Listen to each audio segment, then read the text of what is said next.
Herkese iyi seyirler arkadaşlar. Tekrardan sizinle bu videoda paylaşacağım arabam Hyundai Elantra arkadaşlar. Aracımızın sıkıntısı, aracımız yaklaşık birkaç ay önce disk ve balata değişmiş arkadaşlar.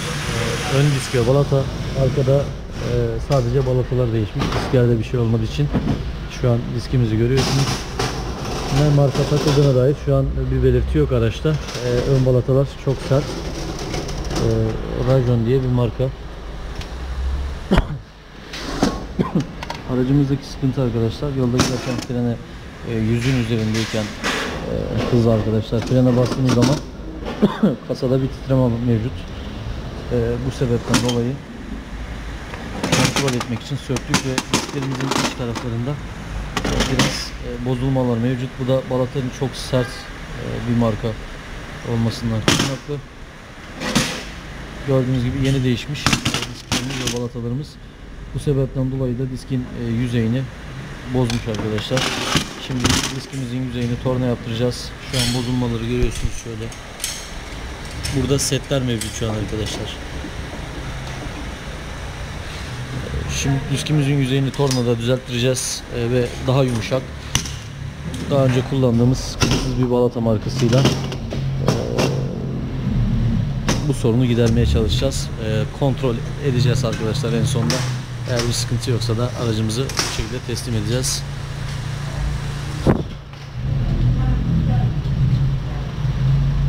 Arka disklerimiz herhangi bir işlem yapılmamış.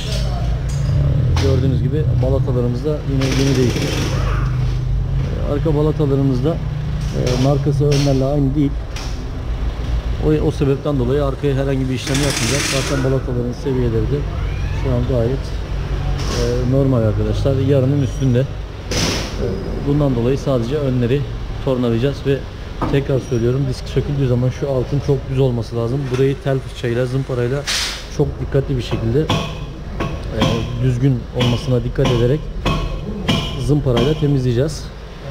Ve daha sonra disklerimiz tornadan geldikten sonra da montaj işlemine geçeceğiz.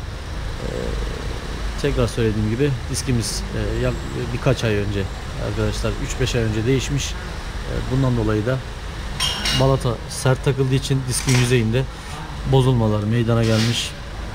Bundan dolayı araçta yolda giderken, özellikle 100'ün üzerindeyken frene bastığınız zaman aracın içinde bir türbülans, bir titreme mevcut.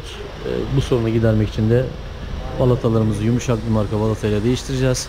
Diskimizin yüzeyinde bozulmalardan dolayı tornalayacağız. Şimdilik herkese iyi seyirler arkadaşlar. Evet arkadaşlar, Hyundai Elantra'mızın disklerini, montajını yaptık. Gördüğünüz gibi tornalandı. Balatamızı da boş marka olarak değiştirdik arkadaşlar. Eski balatalarımızda hurda olarak çöpe atacağız. Onları başka bir arabada kesinlikle kullanamayız. Çünkü çok sert ve diskin yüzeyini çok kısa bir zaman içinde bozuyor. Diskimiz ve balatamız bir ay önce değişmiş. Bunu da öğrendim. Bu şekilde diskimizi tornaladık ve balatalarımızı değiştirdik. Şimdi lastiklerimizi takacağız ve aracımızı test edeceğiz. Daha sonra da teslim edeceğiz arkadaşlar. İyi seyirler.